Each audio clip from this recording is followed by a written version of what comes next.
What's up, everyone? Jim and Terry here with Keeping It Real, talking about two big upcoming movies this week, Justice League and Rogue One, a Star Wars story. Lots of new detailed information about both of those films we're going to be talking about this week.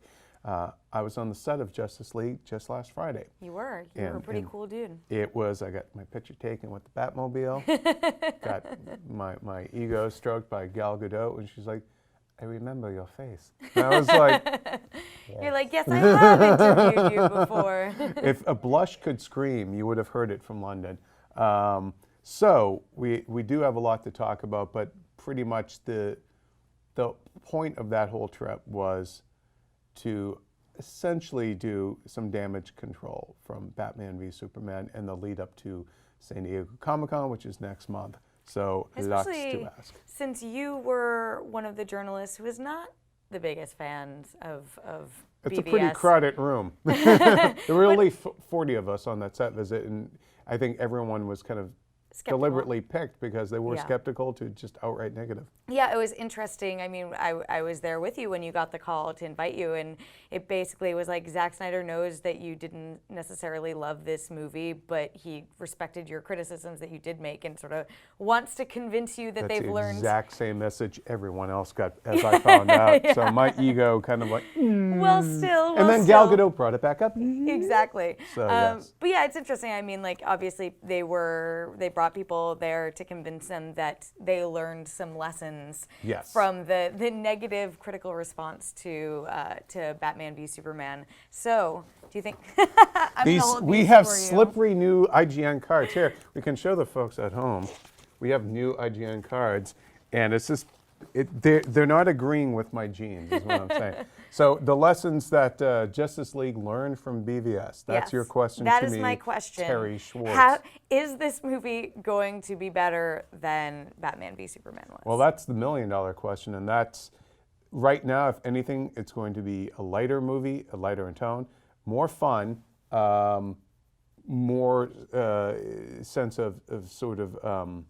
I don't want to say whimsy, but definitely just a more entertaining, fun movie. Not everyone hated BVS, clearly, but enough people did. And it wasn't just in the press. The fan base, was decidedly mixed as well, and the audience didn't keep going. So I think the big lessons, and we spoke to Zack Snyder, the director, his wife, the film's producer, Deborah Snyder, and she kind of put it most succinctly when asked about sort of what was learned, and I'm paraphrasing here, but the biggest lesson they think they learned is that people don't like their heroes deconstructed. Did you get a sense that the depiction of the heroes in this movie, I guess Batman and Wonder Woman are the big ones who are carrying over from BVS, and Superman, obviously, but do you get the sense that they are portraying them a little bit closer to the comic? No, I mean, definitely between the comments that the Snyders made and Ben Affleck, Deborah Snyder said, essentially, again, paraphrasing, but BVS is as dark as it'll get. And that this movie is going to be a lighter movie. It's about multilateralism. It's about people having to come together, work together. It's not that they're not going to have their problems and there won't be drama and stakes, but that there is room for a wider range of emotions, that it's going to be just a more fun time. Ben Affleck was saying that, Batman, in a sense, wants to redeem himself for his actions in BVS, so don't expect him to be branding anybody in this movie. Although he did add even more weapons to his vehicles, but it's for toasting parademons, not for your random henchmen this time. Is he still killing people? Did you guys talk about that? He's killing parademons, but yes, they said he will not be the Batman that you saw in BVS, and that Bruce Wayne is, his faith in humanity has been reaffirmed by the end of BVS, and he wants to honor Superman's sacrifice, and he wants to, and just by virtue of having these different heroes, and they're as Gal Gadot put it, after she smiled at me, that just by virtue of having all these different personalities, it's a different vibe to the movie because everyone brings something different, and the way they interact with each other is different. you know, that it's like Flash is, and I said this in a previous video, but he is kind of like, in this movie, sort of the DCEU's answer to the MCU's new Spider-Man, and that he's just a kid. He's young, totally energetic, fun, funny, happy to have his powers. Like he's not you know, a morose individual by any stretch of the imagination. Ezra Miller was killing it. He was fantastic on. Yeah, of everything, he seemed to be like the sort of the MVP for you of the he could DC's that League. character could single-handedly turn around this whole ship, and I do hope that if they go to Comic-Con, that they show the clip that they showed to the press. As one of the few completed scenes they have. They've only been filming 31 days. The effects were rough, but we got the point of it. We were on day 31 of a 111-day shoot. It was J.K. Simmons' first day at work as Commissioner Gordon. And Flash really just brought that sort of Spider-Man vibe. And I noticed some fanboys online griping at that comparison. I'm like, they're like, that's more Wally West than Barry Allen. I'm like, guess what? The MCU changes things too, so just chill out. Well, it's interesting because The Flash did have like a brief scene in Batman v Superman that heralded things to come, but people, when they saw that, weren't crazy about it. They weren't crazy about the costume. They were a little bit confused about it. What do you think about the outfits that you saw in this movie, and do you think that maybe what people see in Justice League will redeem some of the questions they had with the characterizations? Well, I mean, let's put it like that. We didn't see Flash in costume, obviously, in that scene, and that actual scene of him in the grocery store stopping the robbery is how Bruce Wayne is, Bruce Wayne infiltrates Barry Allen's apartment, confronts him with the still image taken from that tape. And you know, they have a very funny scene going on right there about him denying, oh no, that's not me. And his Flash costume is right there in the middle of the room. And so Bruce Wayne just essentially chucks a batarang right at him, point blank range. And of course, Barry Allen can move out of the way, catches it. There's no secret identities left at that point. Flash's costume is, we were told, is a prototype. They were coy about whether or not he'd get a second suit by the end of the movie, but you want to sell some merch, maybe he gets 2 costumes. Did you like it? Did you like the look? Better up close than I did in the concept art I saw. It's an odd costume, I'll give you that, but there are technical reasons for why it looks the way it does. It's built to be aerodynamic. The plating is taken from NASA stuff, so the space shuttle doesn't, you know, when the space shuttle re-enters the atmosphere, it doesn't burn up.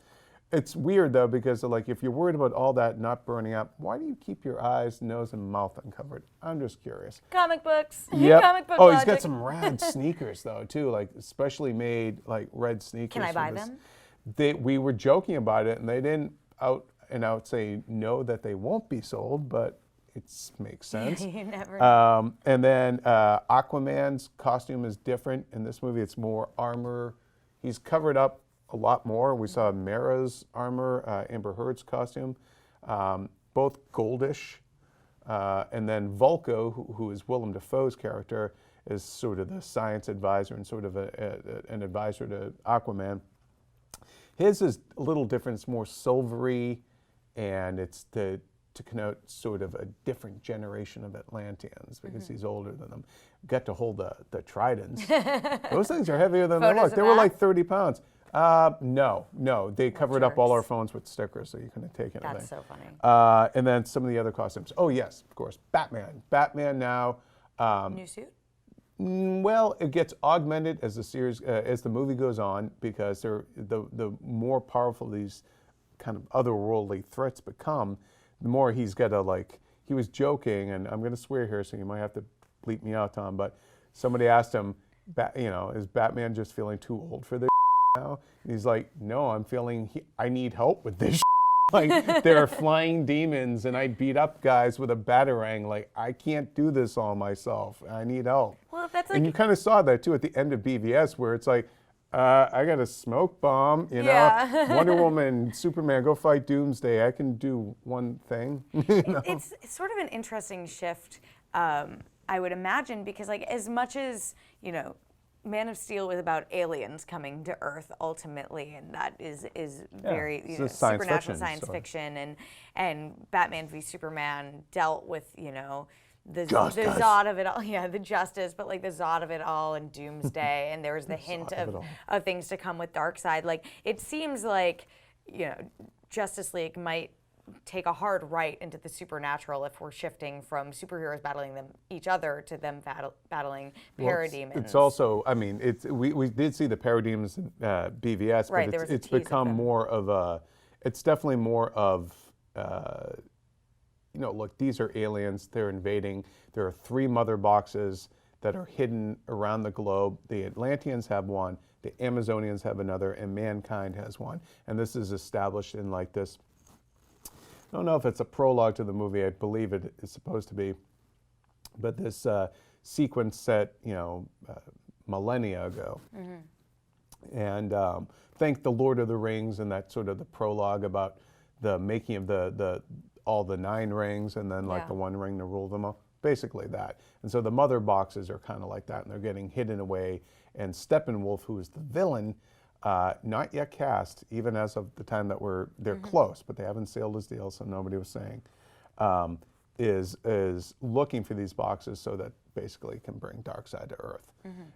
And that Darkseid, I believe, they were coy about it, but I believe it's how Darkseid had attacked the Earth, eons ago, and that's why we have the mother boxes.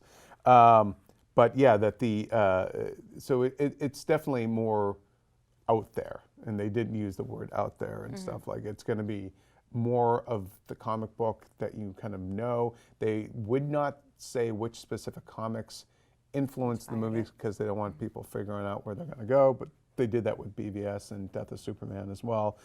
They did say because, look, BVS was inspired by Frank Miller's Dark Knight Returns and by the Death of Superman lifts, and Zack Snyder said that by virtue of this story being, and again, nobody would, and we'll get to this in a minute about Superman, a story of resurrection is by necessity a lighter, happier story than a story about death and revenge. And that, so the story is really like seeing Batman and his kind of wry sense of humor, dealing with these younger teammates. Like he's been a loner most of his life. Robin has been dead a long time, and he's got this wisecracking Scarlet Speedster. He's got Jason Momoa's Aquaman, who is, I asked Ben Affleck, I'm like, how does, Batman's the leader of the team, but come on, you got a king here. He's not going to take orders from anyone. And he kind of acknowledged that not everyone on the team is going to get along, but they do it for the greater good. Right. And then, Wonder Woman also, her costume was tweaked just a little bit, but nothing noticeable. It was really more for her own comfort, Gal Gadot's comfort. And Cyborg's costume is a motion capture suit.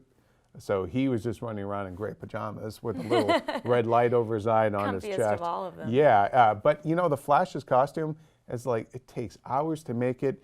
It's like all this cabling around her, but it only takes them 4 to 5 minutes to get into the costume. Well, then they're doing something right. We've talked a lot, though, about the lessons that this movie has learned from BVS and maybe lessons it's learned from other movies and how they're trying to change the dialogue. But I want to, sort of look big picture and just say Big picture. It's pretty rare that that press are invited to a movie set and then encouraged days later, put up your thoughts. And what do you think about Warner Brothers' decision to do this? Do you think that this sort of different way of putting out set visit reports and talking about your experience is something that other movie studios should take lessons from? I think it all depends on the movie. Warner Brothers has always been way late on their, we're under a thing called embargo, which is you cannot run anything that you find out about it, even on social media. Or necessarily until a even say date that you're they there. say. Yeah.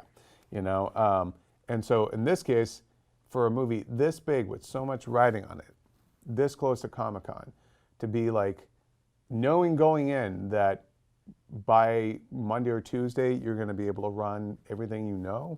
There were no strings attached on what we could say and not say. That is rare. I think they need to change the tenor of the conversation about the DCEU. and it is DCEU, before Comic-Con, because if they bring Suicide Squad there, and they have Suicide Squad coming out, they have DC Films now with Jeff Johns and John Berg, like they want to control their narrative, and I think they want to get all these questions out of the way before they show up at Comic-Con and read the temperature of the online room and see, do we have something or not? Do we bother going to Comic-Con with this? Do we just send Suicide Squad? Like, there are a lot of things, and I think it is good. For example, I did a Suicide Squad set visit last August. You still haven't put out. It's almost July, and they haven't told me when I can run anything. Right. And it better not be the week of Comic-Con, because you're not going to get it then. Or the so week I'll be busy. before it comes out. Yeah, exactly. Because I mean, think about it. At this point, all the interviews for other movies, for talk shows, for industry events, people are asked about these movies. They're pretty much telling you everything. So by the time you run a set visit report, there's a reason why not a lot of people are that interested in reading it. But this, when the movie is just 30 days into filming, and BVS hasn't even come out in home video yet, it's unprecedented. There were at least 40 journalists there, which is something, I think the most I've been on the trip is 10 to 15. So we're talking a full busload of people. And it made it could have been really a disaster. I have to give props to the unit publicist. She ran a tight ship, got us everything we needed, and we weren't there like, too long. We were only there about 6 hours. So that's, all things considered, really great. Usually these are a nightmare, and then you're there for like 14 hours, and you might not even get anything for good. 10 hours waiting for someone to have like a 5-minute Yeah, break you could be there till 4 in the morning and still not have gotten anything. Yeah. Trust me, it's happened. And so, so in terms of set visits, this was definitely one of the better ones I did. And so you think that it felt is like good, I got what I needed out of damage control, though, and I something. think there's, I mean, it's all part of the greater DC Films course correction, which we've talked about here on Keeping It Real before. I think they want control of their narrative. Zach, they wanted people to think the people who are making this movie are still in charge. So the two producers, Deborah Snyder and Charles Roven, who we've been told were essentially kicked to the curb, were both there and talking to us. Zack Snyder was there and talking to us. He even joined us for a champagne at the end of the day. Oh, wow. You always have to be mindful of these things, because you're like, okay, I'm pretty hard-bitten, maybe even a little cynical at this point. So I see through a lot of these things. But what I will say ultimately is this. It looked like a better movie. It looked more fun. I can't wait to see more of The Flash. I liked his chemistry with Bruce Wayne and Batman. But is the story a mess? Right. They always show you the best stuff on a set visit. Yeah, all those pieces can sound great on Green paper, Lantern but will they come looked together? cool on set, I'll tell you that. We all know how that ship sailed. Right. Green Lantern in his movie, not Green Lantern in this movie. Yeah. No For Green a second, Lantern I was in like, this. dang, They're sir, like, you saw just Green Lantern? No, but we did see Jason Momoa and some low-waist skinny jeans. Well, we all want to see He's Jason bare-chested Momoa in except for skinny jeans and his gauntlets. He looked like a cross between a surfer and a biker dude. And people are like, oh, that's stupid. Look at Aquaman and his bare-chested in jeans. I'm like, oh, like Thor? Come on. Yeah, I mean, Zack Snyder, for all the complaints he might get leveled against him, at least tends to make a very pretty movie. So, Jim, you just unloaded a lot of information on everyone. You learned a lot of information, and you said you were a bit convinced that they did learn these lessons and that it might at least be a better movie. They did. We want to know what you guys think, though. Did Jim convince you with all the details he shared? Make sure to let us know. Zack Snyder's job, but I'm fine. But it's your job now. One of the coolest things, though, that I really want to hear from you is that you actually got to see a group of the Justice League members filming a scene together. And I think my biggest question, my biggest curiosity about that is, what is the chemistry like between these characters on screen? It was tough to tell from that one sequence because it was very much an exposition scene. The scene I saw being filmed was the rooftop of Gotham City Police Headquarters, the bat signal shining into a stormy night sky because it's always raining in Gotham City. And Commissioner Gordon, J.K. Simmons, in his first day of filming, and his hat, and his trench coat, his mustache, and his glasses. Apparently he has hair, but you wouldn't know it because he's got the hat on. J.K.'s bald. And that what we saw was 3 of the Justice League members showing up on the rooftop to answer the bat signal. Batman, Flash, and Wonder Woman. Scientists are being kidnapped. And they're trying to figure out where, they're trying to map out, based on the abductions of scientists in Gotham and Metropolis, where could they be going, yada, yada, yada. And then Cyborg shows up. And he says, you know, it's now 9 scientists instead of 8. The head of Star Labs, who happens to be his dad, Silas Stone, played by Joe Morton from Terminator, and Scandal, generational difference, is now the 9th one to have been abducted, and they believe that there, you know, must be a parademon nest nearby. Okay. And so, what you saw though was that Batman is Batman, Wonder Woman is, you know, stoic and regal and has her kind of vibe. Cyborg is, you know, he kind of walks like, because he's in a motion capture suit and he's trying to lend it the weight of what it's going to be like if you're in a giant bit of suit of armor. Kind of had a RoboCop / Ed 209 walk to him. But Flash was just kind of cracking wise, because there's that, you know, Commissioner Gordon turns around at one point and he's like, starts looking out over the city, starts saying something, and as he turns around, Batman, Wonder Woman, and Cyborg have left to go investigate the case, and Flash is still there, and he's like, they do that a lot? That's rude. He's like, and then he walks off. So yeah, it was just like, you know, it was definitely a far more, I'm going to say the word, Marvel vibe to those scenes. But this was an exposition scene, so it was tough to see what their chemistry between them would be like. But one close-up of Wonder Woman, she was giving kind of a warm smile to Cyborg, which I was reading as a little, you know, waka wah, but... Come on, they only have one lady in this Justice other League. people She were cannot just be saying hooking that up with people. Other people were pointing out that, no, I think she's just happy that maybe Cyborg was on the fence about joining the team, and now because of what's happened to his father, he's fully committed to the Justice League. And I believe that will lead to them then going to Atlantis, meeting Aquaman, adding him to the ranks, because Aquaman is flying around then with them on Batman's giant flying fox, like giant B-52, bigger than a B-52 mobile command center warship thing that he has. How much of this movie is about assembling the Justice League, and how much is it about, you know, the Justice League going out and fighting these parademons? Well, the Magnificent Seven aspect of running up the team does sound like it's a good chunk of at least Act 1 or so.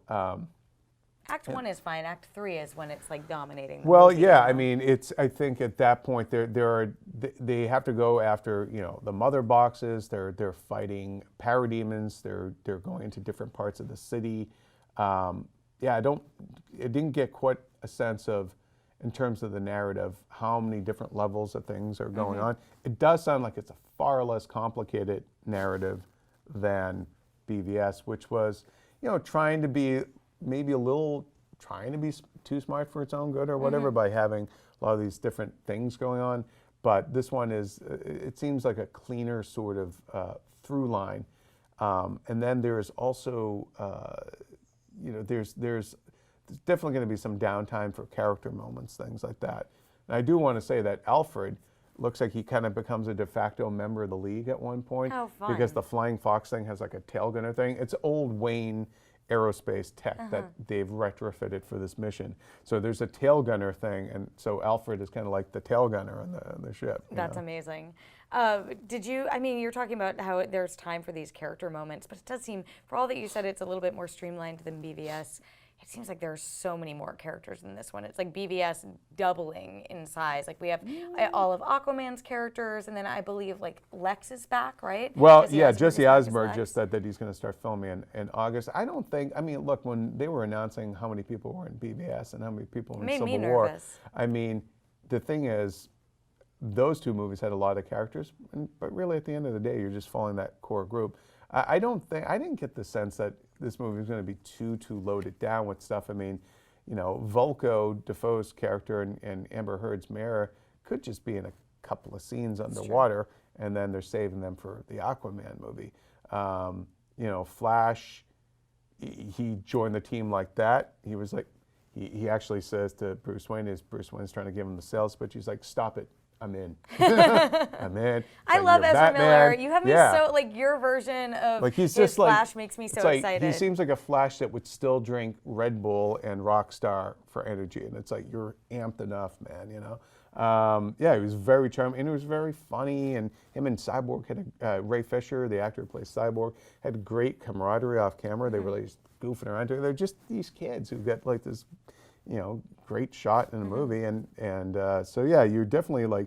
Just the fact that the ages of the actors too are different. There's just a different energy, you know. It just is, and it just like and Gal Gadot brings just a different stature and everything than you know the American actors do, you know. So yeah, she's just got to. It's everybody brings something a little different. This is the Justice League movie, but there is one key member of the Justice League that we have not talked about yet. That's right, Gleek the monkey. That's gonna be the big reveal. Yeah. Superman. What I is the know. deal with Superman? And how, for all that we know Superman is going to be in this movie, he is not someone you saw. So how did they get around to the big Here's how much they were hiding elephant Superman. in the room from Krypton? they were. Here's how much they were hiding Superman. In the war room, the production room with all the artwork that we were looking at, concept art and some actual photos, but mostly it was pretty much just concept art and props. The only Superman imagery, except for one main piece of concept art at the very end of the thing, which looked like it was probably in chronological narrative order. I usually read those as being Henry Cavill's Superman costume stuff were all actual shots, promotional artwork used from Man of Steel and BVS. Whenever people Zack Snyder was coy about him even coming back. Other people in the cast were like, yeah, no, they're bringing back Superman. They're resurrecting Superman. Nobody would say how they're doing it. There were plenty of theories being bandied about.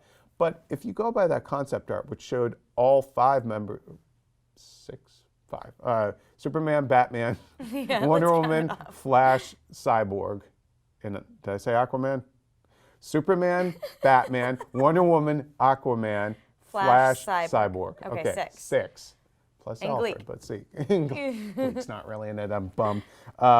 So that final bit of concept art was all six of them together. They spoke about why it was necessary to have Superman essentially sit out a lot of it. It's because his death has inspired largely putting the team together, because you need, you know, if there's this massive threat and you don't have the most powerful person in the whole wide world there, you know, if you want to get, if God is dead, then man has to step up. Now I sound like Lex Luthor.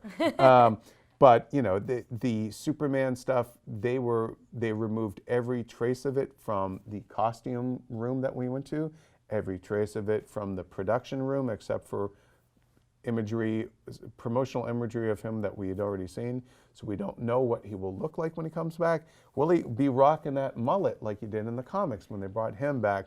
Will we see a decomposed Superman, because this takes place 3 to 4 months after the events of BVS, and if they dig him up and throw him in whatever they do to resurrect him, that doesn't sound like it's going to be too pretty.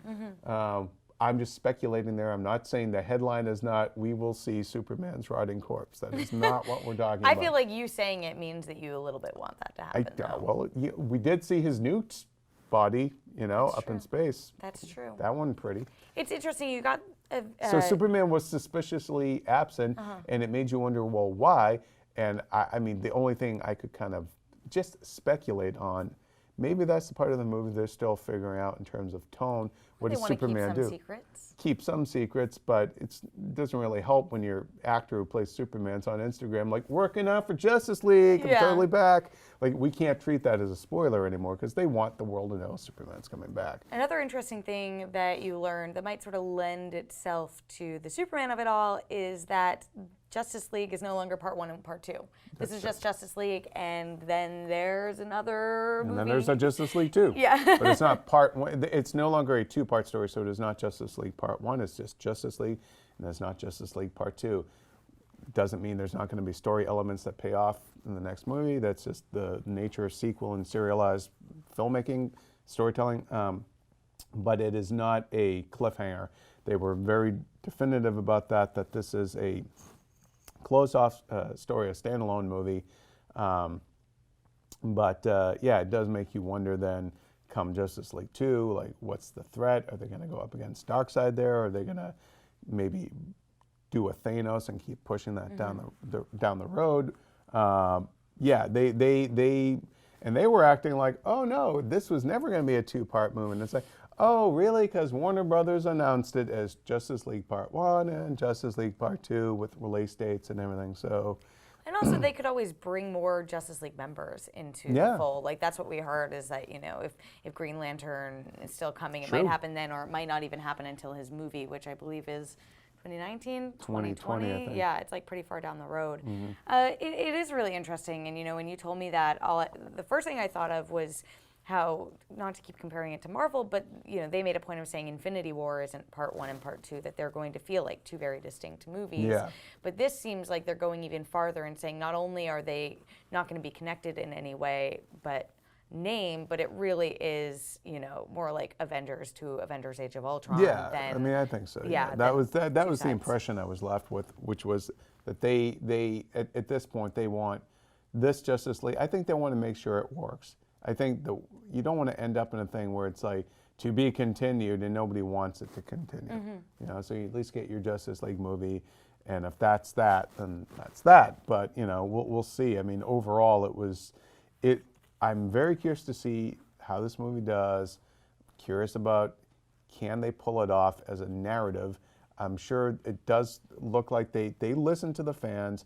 Zack Snyder conceded as much in our interview with him he said he was shocked, frankly, by the backlash over BVS. He was taken aback by it, and so they've listened, and whether or not they can still make it work, it looked like they're on the right track to me. You're optimistic. But look, I'm very, very cautiously optimistic, but it's we got to be fair.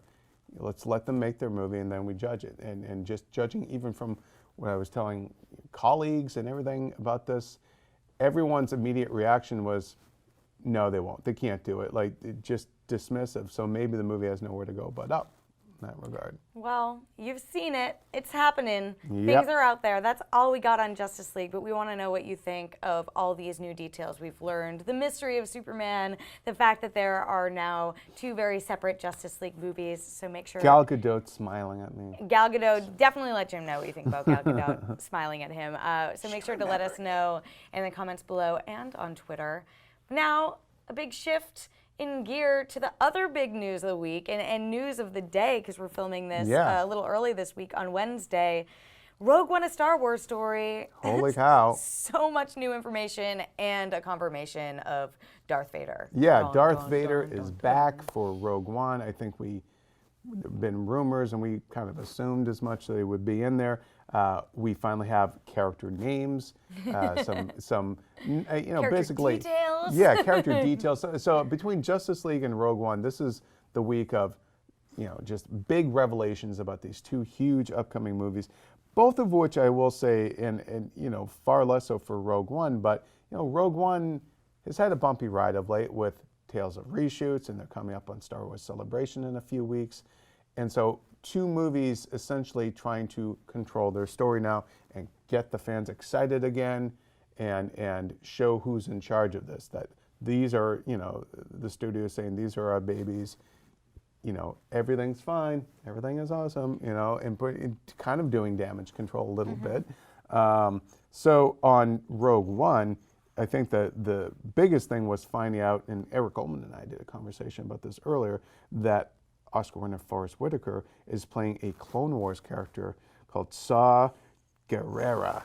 Isn't that funny, though, that the biggest news that came out of today is that a Clone Wars character is in it and not confirmation that Darth Vader is in the movie? I feel like when your movie ends just minutes before New Hope, finding out that Darth Vader is in there is kind of like, Death Star's in there. Where was he? He was at the Death Star. So it's like, you feel like maybe he's just in the break room trying to get a coffee and stuff, and that's his cameo. Like on he's paper, somebody saw me being awkward. Chokes him out. On paper, the idea of Darth Vader being in this movie does not have me excited and has me a little bit less excited for Rogue One.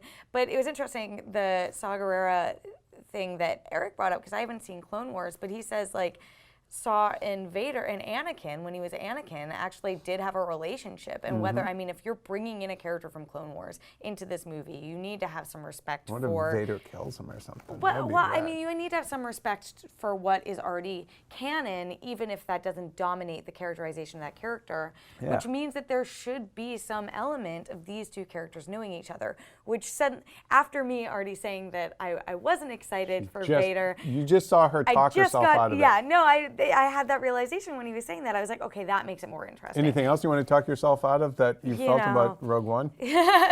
Let's just go all the way through Let's go through. So, I mean, Saw Gerrera, so we have a Clone Wars character.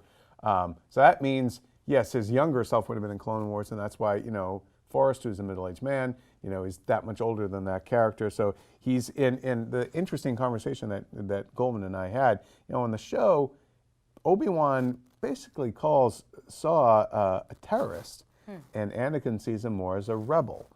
And so, you know, it does seem like, is he, sorry, my shoe is acting up on me. He seems like he's maybe a guy who's kind of got a heavy past, a lot weighing on him. Maybe the things that he did in his youth, he doesn't feel so great about now. So that's like his line in the trailer of like, what will you become, or whatever. Maybe he's talking about that. Maybe it's the other side too. Maybe he is still like borderline terrorist rebel, because there was that Let's go blow up a Death Star. Right, and there was that whole element in the trailer where, you know, we see there's like a hint that Jyn Erso might end up becoming more of a darker character. And we were like, what does that mean? So maybe he's with her on that balance, and he Maybe pushes her once, farther than you she might know. want to go. Okay, here's another weird thing. In the trailer, his head is shaved. In the Yeah, photos, this has been bothering he's you. got like. And Tom, the disembodied voice and character behind the camera. Forrest Whitaker's got that Sam Jackson hair from Unbreakable. He's got like the Mr. Glass hairdo and a beard. I'm like, what the hell? Is this? It makes me wonder about the reshoot. That is. It does, but will we finally got the first Star Wars head shave scene? You know, I'm just curious. Ever since V for Vendetta, I've been waiting for. You got it in BVS with Lex Luthor. Maybe that's going to be his scene. You know. And then let's see. I want to talk myself out of that mental image. That's what I want to do now. Let's talk about some other character revelations. We knew that Mads Mikkelsen was going to play Jyn Erso's father, and his name was confirmed. We'd heard rumors that his name was Galen, but it's Galen Erso. And again, another rumor that was confirmed is that he's basically kind of like the Robert Oppenheimer of the Star Wars universe. You know, Oppenheimer, the guy who created the A-bomb. And both sides want this guy, and so he's been kind of missing from Jyn's life for a long time. How much you want to bet? And this is just my speculation.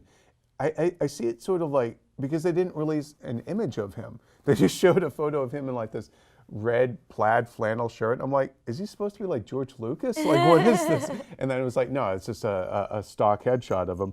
But they pull a Breaking Bad, and he's sort of like the way they kept Jesse locked up in like that underground meth lab for like a year or whatever, and he's like been a prisoner doing his sciencey stuff. So you think maybe he'll just pop out and look real haggard? Yeah, and that could be why he doesn't look like that. Yeah, why they didn't show his photo, because otherwise, why not show just Mads Mikkelsen? He showed everyone else.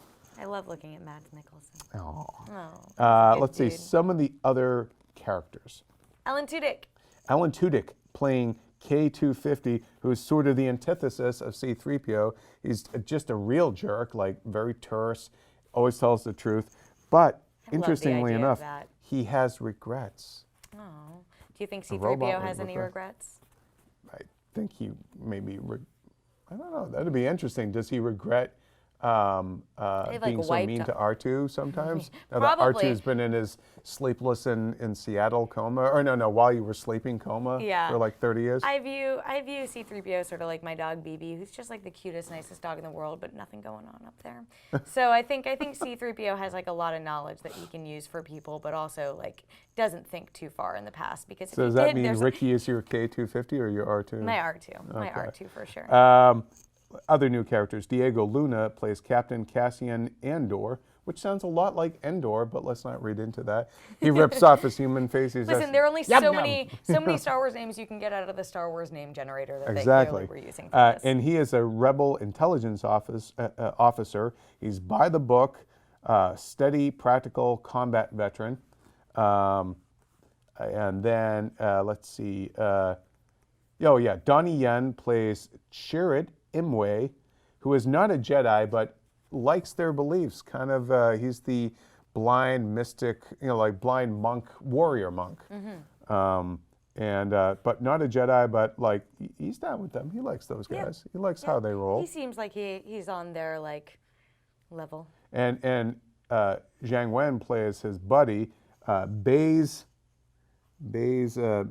Malbus. One day we will be saying these names with confidence. I wrote it in ink, and now it's smudged. But it's funny, Baze Malbus, and he's Chirrut's buddy, very protective of his blind warrior monk pal. Doesn't really believe in any of that mumbo jumbo, and is armed to the teeth. Watching you stumble over these names is funny because I would do the same thing. But let's face it, in a year or two, we're going to know them like the back of our hands, right? That's just how Star Wars works. They're just going to become part of the canon. So at a certain point, yeah. We'll look back at this point fondly, this memory fondly. Well, Baze Malbus, back when you saw him.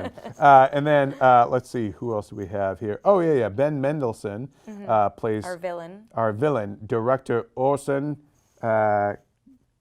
Nemec. Stupid name. Director Orson Nemec. And he is very political. We get a sense that there's going to be a lot of backstabbing and scheming, like court intrigue going on within the Death Star, and that he sees Vader's sort of arrival to the Emperor's ear. So this is a guy on the make. I'm assuming he doesn't win in the end since we never see him again. But I do, a lot of people like, director Orson, so a nod to Orson Welles, filmmaker. Maybe he's probably. Plagueis. But I'd like to think that it's actually a nod to Mork and Mindy. Mork calling Orson, come in Orson, science fiction.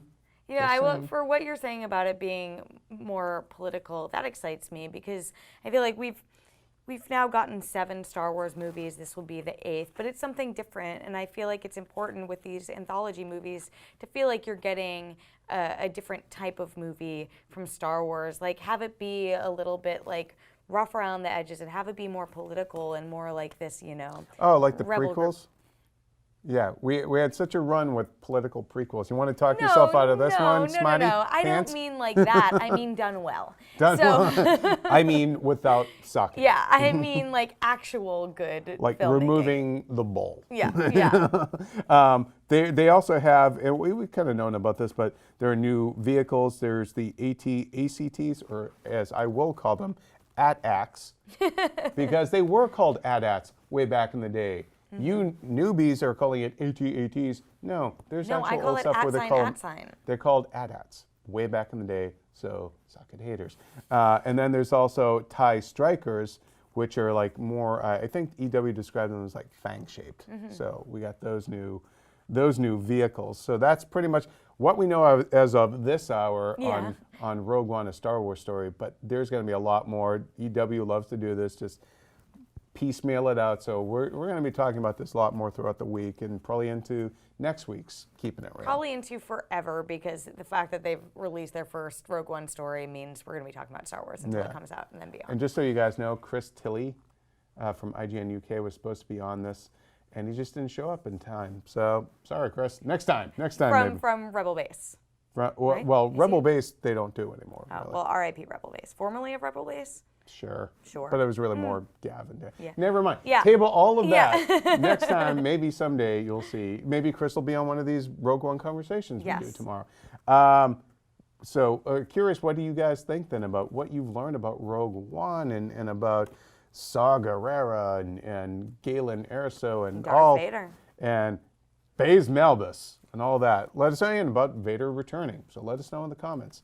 I got some few little news bites. We're not going to talk about them really in much detail. And then we're going to talk about this week's box office, and then we're going to call it a day.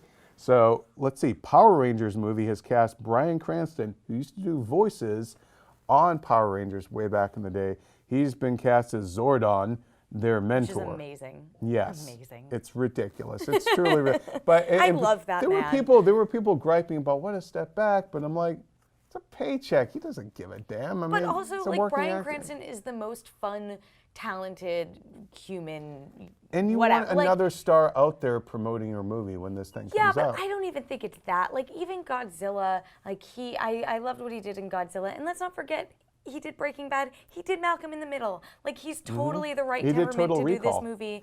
I'm, like, so excited that he's going to be in it and about everything he does, because I don't think that he is an actor who commits to a project just for a paycheck. I think it's because he thinks there is some fun to be had there and something for him Well, they to did do. name the Blue Ranger, Billy Cranston, was named after him. So they liked him enough then. They love him now. He clearly likes them too if he's coming Yeah. back for more. Well, you know what's funny? We saw the new poster came out today. Eric Coleman made just an absolutely hilarious to me point about it.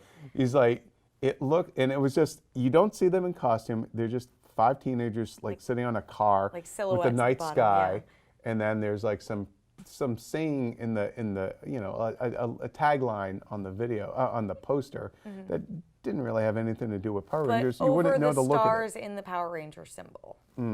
Well, Eric was joking. It looks like a movie about a bunch of kids enjoying their summer before they go off to college. Yeah. And I'm like, it does look like that. It doesn't look anything like a Power Rangers movie. Right. It looks like, like American Pie or Fandango or one of those movies, Yeah. what else can we mention? Oh, Spider-Man Homecoming started filming this week. So be on the lookout for more information about that. And Hannibal Buress is in it. Yeah. Which makes me so excited. And the little kid from Beast of No Nation, I'm drawing a blank on his name. He just joined the cast. So yeah, they're filling up on the cast over there. Kong Skull Island. Skull Island. Sky Island? Did I say Sky You're Island? Kong Skull Island. Skull Island. The director promises the biggest King Kong ever, biggest ape ever. It's going to be huge. Phew, It's that's 100 what I feet have tall. been clamoring for from this movie. Well, if he's going to Biggest fight Kong Godzilla, yet. he's going to have to, guess you so. got to put some. It's like, Tall shoes there's on a him. list of movies that I just keep forgetting are actual movies, and that one, no matter how You many won't times we forget talk it about when it. Brie Larson, Tom Hiddleston, and Sam Jackson are out promoting it. No, I still think I Will will. I you? just consistently keep forgetting that movie is an actual movie that is It's a coming. real thing and it's actually happening. Now, before we talk I'll eat about my this words. weekend's box office, we do want to acknowledge some very shocking, very sad sad. news that happened over the weekend, and that actor Anton Yelchin was killed in a very freak car accident at his home. I had the pleasure of meeting him several times. He's a very sweet, nice kid. He was only 27 when he died. I had met him on the set of Fright Night, then interviews for Fright Night. I believe I met him something related to Terminator Genesis, and then Star Trek. He did 2 Star Trek movies, and the third one is just coming out in a few weeks.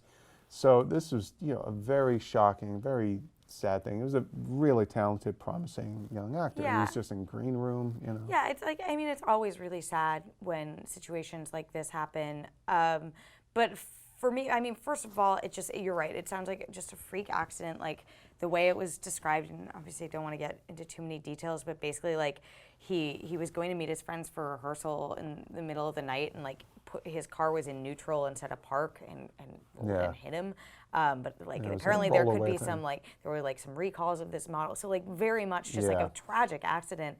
But again, like it's always sad when someone like this dies, or anyone yeah. for that matter. But for me, like he was such a talented actor, and you got the sense that like he had so many great things ahead of him. Oh, yeah. And every role, I loved him in Charlie Bartlett. I loved him in like Crazy. Like that was one of the main reasons I fell in love with that movie. And obviously, the bigger blockbusters he was in, but he just brought this like He was great as a incredible, little kid in Hearts in Atlantis. yeah, he just like brought this incredible light to the movies he was in and the roles that he had, and just everyone that I've heard speak about him, who interviewed him, who knew him, he just seemed like a really great guy. Yeah, and it each was one really of his. sad to get that news. Well, every time he was on screen, you could see the intelligence, and you can't.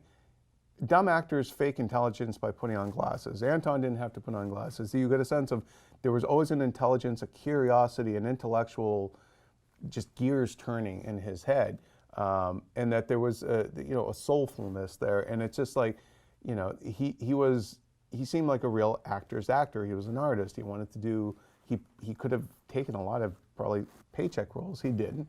He did, you know, indie films, and he's got a bunch of stuff still in the pipeline yet to be released. Things he had just shot, some indie stuff. I believe one foreign film, and of course Star Trek Beyond comes out in a few weeks. I'm pretty sure that picture is probably locked.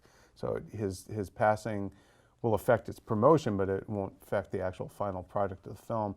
But yeah, it's just a tremendous loss for this town, because you always, you know, the industry does like to build careers, and you want to find where is your next great actor going to come from. Yeah. So our deepest condolences to his family.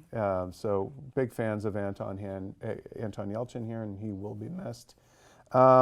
Now let's talk about this. It's always an awkward segue. A bit of a right turn. But yeah, you know, something that I just have no desire to go see this weekend is Independence Day Resurgence.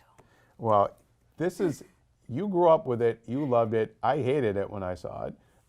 Jim, you're so wrong. Independence Day is great. I just think it's so dumb, and it is dumb. I loved the trailer when I first saw it when it came out 20 years ago. I was like, oh my God, it's gonna be great, and then it's like, this is kind of crap. But that's opening up this weekend now. And it's not tracking insanely well, right? Not tracking insanely well, and it should be noted, it is being screened for critics in America 11 a.m. on the day it's actually already out in theaters. Read into that what you will. The AU in the UK did get to see it. They liked it. They thought it was dumb fun. They gave it a 7. First of all, a great delight of my life. Got to spend the last week at E3 working alongside physically Daniel Krupa and Lucy O'Brien.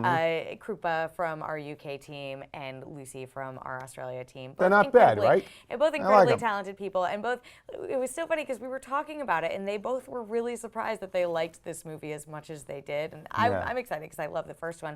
But then we were talking about how it's funny that the one country that it's not getting screened for is the one that actually celebrates Independence Day. Today, yes, it's just, yeah. But I guess Bill Pullman did just say this day isn't for just us anymore in the first movie. But yeah, that was sort of a funny thing. I'm excited about it. I'm going to go see it this weekend. Oh, you do that. But I'm going to live my life. It's funny. Like, it doesn't surprise me that it's not tracking insanely well, because that first movie blew everyone away. That trailer was such a good trailer. Yeah. This one, I don't know if anyone really needed to see a resurgence. Factor. I gotta say, I mean, to me, he's just really bland. Like, yeah. He's. Yeah. And it's tracking at 53 million-ish, according to boxoffice.com, which. Dory is going to kill it. Dory is tracking around 75 million. Finding Dory is now the biggest box office debut of all time for an animated film, bigger than Frozen, bigger than Shrek the Third. It opened with 135 million and change, so that's astounding. And then also opening this weekend, we have Neon Demon, which I saw, which is a small Nicholas Winding Refn film. I think I'm saying his name right. Really weird film. It got booed at Cannes, but I think if you live in LA, and even though it's not about working in the film industry or TV industry, it's about the fashion industry, it's the same kind of vanity and eat you alive sort of aspects to it. And especially I think for women in Los Angeles, it captures the sort of the brutal nature of what young women in that industry put up with. So I think I would recommend you go see that. And then what else is opening up this weekend? We have something I can't read in my own handwriting. Yeah, Jimmy, well, I'm sure it's something. Glasses. I did, but it's smudged. It's smudged, people. Let me see. Can I make it out now? Something. Oh, The Shallows. The Shallows. That Blake, you should have just Blake Lively shark movie, shark. and then the Free State of Jones, which is Matthew McConaughey winning the Civil War or something. So I'll probably I think that one I'll go see. Because I'm curious about like period films. Shallows is apparently not too shabby according to our reviewer. I think we'll leave it at that, though. I'd like to see it with my own eyes first. But I think that'll about do it for this week's show. Check us out on multiple platforms, including our PS4. Find us on Twitter at Terri_Schwartz, at Jim Vejvoda. Send us your thoughts at keepititreal@ign.com. Let us know what you thought of all these big reveals this week about Justice League, Rogue One, everything else. For all things movies, keep it here on IGN.